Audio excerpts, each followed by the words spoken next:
Trump says he wants to deport millions. He'll have a hard time removing more people than Biden has.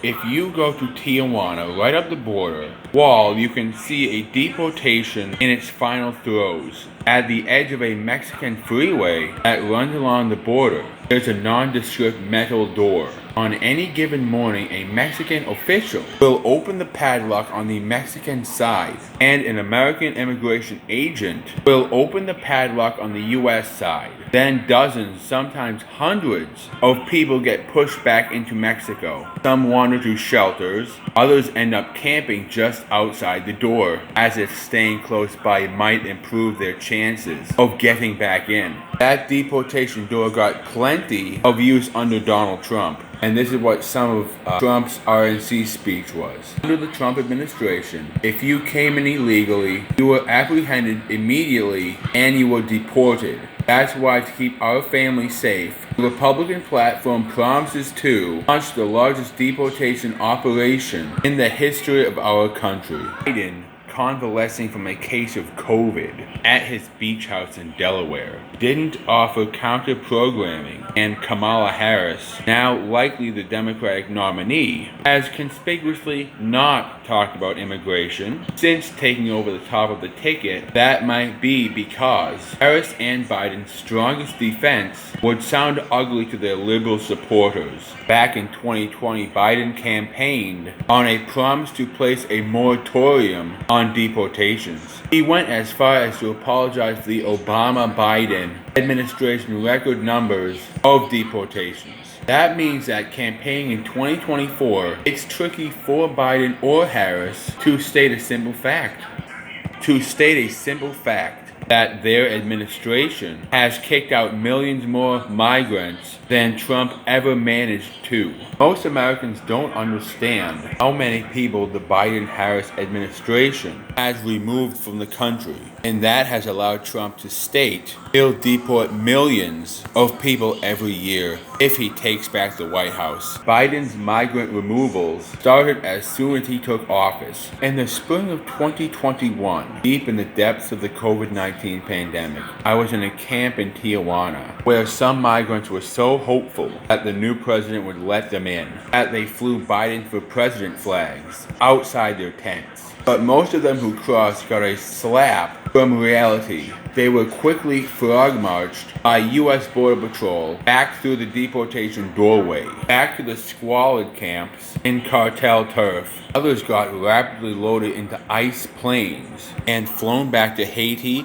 Guatemala, El Salvador, wherever. As the number of people crossing the border grew during Biden's first 2 years in office, these expulsions reached a scorching pace. ICE charter flights bounced around the globe like Taylor Swift's jet. According to data collected by Tom Cartwright, Biden's expulsion regime was made possible by the most radical shift in immigration policy of the last 50 years. He undid dozens of Trump immigration policies, but he kept in place Trump's most consequential ban, the Public Health Statute Title 42. Using the pandemic as pretext, Title 42 gave the president the power to rapidly expel migrants without the normal court process. During just his first 2 years, Biden used it to kick out over 2.8 million migrants. That's a stunning number. There's an important caveat here. Even though millions of migrants got expelled during Biden's first years in office, the number of deportations actually shrunk. Though they're both a form of removal, expulsions and deportations are different. Title 42 expulsions were a brand new phenomenon. They could happen rapidly without a trial, and the subject was almost always arrested near the border. Deportations, on the other hand, only come after an immigration judge officially orders someone removed, and they often involve arresting people in the interior. During Biden's first 2 years in office, Immigration and Customs Enforcement deported under 200,000 people total, less than any single year during the Trump era. You might think that's because Biden didn't want to deport people. His administration may have been comfortable kicking out migrants who just arrived, But deporting immigrants who have been here a long time, of course, it's a different story. That hesitation was likely part of the reason deportations shrunk during the early Biden years. But there's another reason: ICE, along with the country's deportation infrastructure, had been surged to the border to handle the huge number of arrivals. The administration sent ICE agents to assist Border Patrol, and that took government workers away from arresting people in the interior. Meanwhile, ICE air flights were filled to the brim with recent border crossers.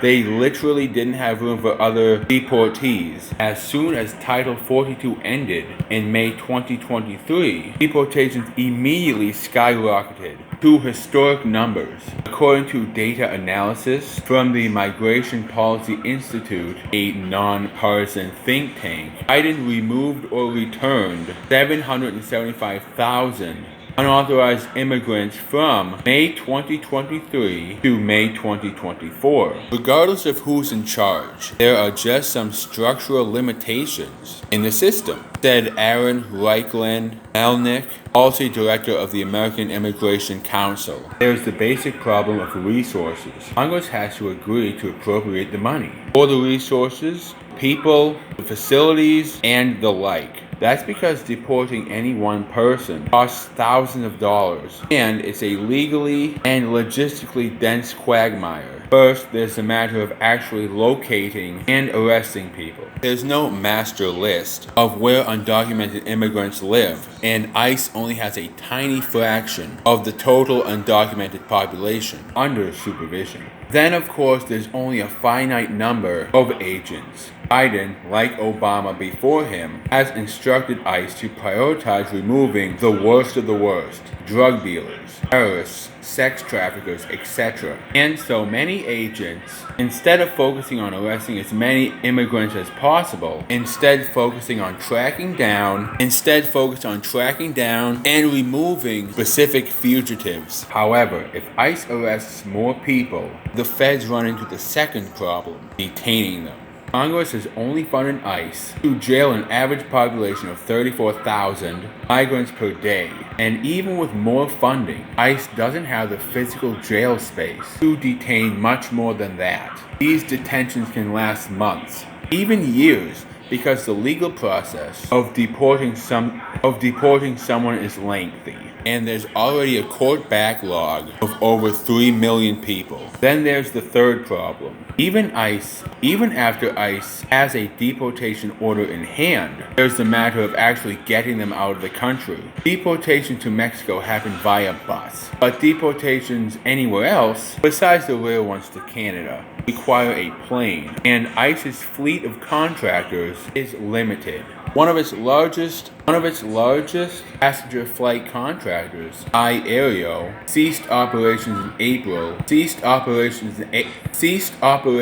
April after an unsuccessful attempt to navigate bankruptcy. And ICE Air, like any other fleet, has to contend with a nationwide pilot shortage. Finally, fourth, there's the not-so-simple matter of landing the deportation planes in a foreign country. Some countries like Venezuela do not accept deportation from their own nationals from the U.S., and many more countries make it exceedingly difficult. Brazil, for instance, accepts deportation flights, but requires so much forewarning and paperwork that it's hard to deport people in meaningful numbers in this area. Johnson, former Obama DHS secretary, says that even if Congress approves massive new funding, and ICE goes on a hiring spree, new agents can't be hired on Monday and start Friday. It takes years of training to get an ICE agent ready for the field. And anyone who thinks that the National Guard is the answer, the National Guard is not trained to do enforcement and removal operations. It's something that takes training and skill. A recent Axios poll found that a slight majority of Americans, including 42% of Democrats, said they would support mass deportations. Johnson believes the majority of Americans want a secure border. the most powerful nation on earth ought to be able to do more to secure its perimeter. Saying mass deportations is a bumper sticker, a rallying cry. It's the equivalent in the level of seriousness with defund the police. Yes, Mexico deports American citizens who are in the country illegally. After watching a TikTok, several verified readers asked if Mexico deports American citizens who are in the country illegally. It does happen. I mean, first of all, let's talk about the resources. We're giving all of our resources, oh my God, we're giving all of them to Israel, to Palestine, to Russia, maybe not Russia. What did I say? I said Ukraine, Israel, Palestine, Taiwan. Again, if we stopped giving them money, if we stop giving foreign countries our money, maybe have the EU fork over some money, and maybe we can save some and work on making this expensive process not so expensive. At the beginning of the article, it sounds promising. Like in 2021 during COVID, he kicked out almost 3 million. He kicked out 2.8 million illegal aliens. That sounds great, right? But now we're in 2024. Do we not remember about the 2,500 migrants a day? Yeah, that's great that he got rid of 2.8 million, but 2,500 immigrants a day? And then the cap resets for the next day, 2,500 more, and the next, and the next, and the next. Again, you can't help but notice that the number is just going to go right back up, and the 2.8 million that he kicked out, I don't think it's going to make that much of a difference because we have these people coming in every single day. 2,500 a day. 2,500 migrants a day. 5 days a week, that's 125,000. 125,000 times 12 months, that's literally 1.5 million immigrants a year. So yeah, the 2.8 million he kicked out in 2021, it doesn't really add up if we're going to keep on having this strategy in place. There's the basic problem of resources. Congress has to agree to appropriate the money. What does Vivek Ramaswamy say all the time? Cut the federal bureaucracy in half. Fire 50% of them. He definitely got to get some people in Congress that are going to prioritize financially backing getting rid of the criminal invaders that are in our country. Going after the worst of the worst, quote unquote, that's a good message. But if a quote unquote persecuted migrant comes on into the United States, fears for his life, is unable to work, now we gotta support this guy for the rest of his life. The taxpayers. Allowing a foreign national to come in here and live off of the taxpayer dollar is a form of economic terrorism. As for the master list of undocumented people, we don't need a list. Everybody goes outside, and we can tie these 2 points together. I mean, everybody goes outside, correct? And how hard is it to train a National Guardsman? The steps to detain/deport someone? They have guns, correct? All we have to do is station, we can just deploy some National Guardsmen, maybe 15, 20 of them, around each and every city, state, and just do a random stop and frisk type thing where someone looks like they may be undocumented. So you may have to stop them and ask for papers. If they don't have papers, all they gotta do is make a phone call while they're detained. All they gotta do while the illegal migrant is detained, all they have to do is make a phone call, get a squad car over there, and put the illegal immigrant or illegal immigrants in the car. And even if our prisons supposedly ran out of room, supposedly we don't have enough, supposedly the number is 34,000, and so what if other countries don't want to take back their own citizens? We don't have a right to take care of other people who are not American citizens. So if they don't want to take their own people back, whatever the case may be, take the illegal immigrant/illegal immigrants that you arrest or detain and send them on a bus or a plane, however the deportation process works, take them and leave them. Now, I don't even know how this would work, but if it's possible, just drop the illegal aliens off in any part of the country. Doesn't have to be specifically a designated area, just any part of the country in which they can be safely dropped off. Okay, so to wrap this video up, we need to get our finances in order. If we want to continue this deportation effort, and since it costs so much money, we have to do one thing. That is stop funding wars between other countries. We have to get everybody that is on food stamps, that doesn't need to be on food stamps, we have to get those people off of food stamps. And just overall, cut all the unnecessary spending that we do.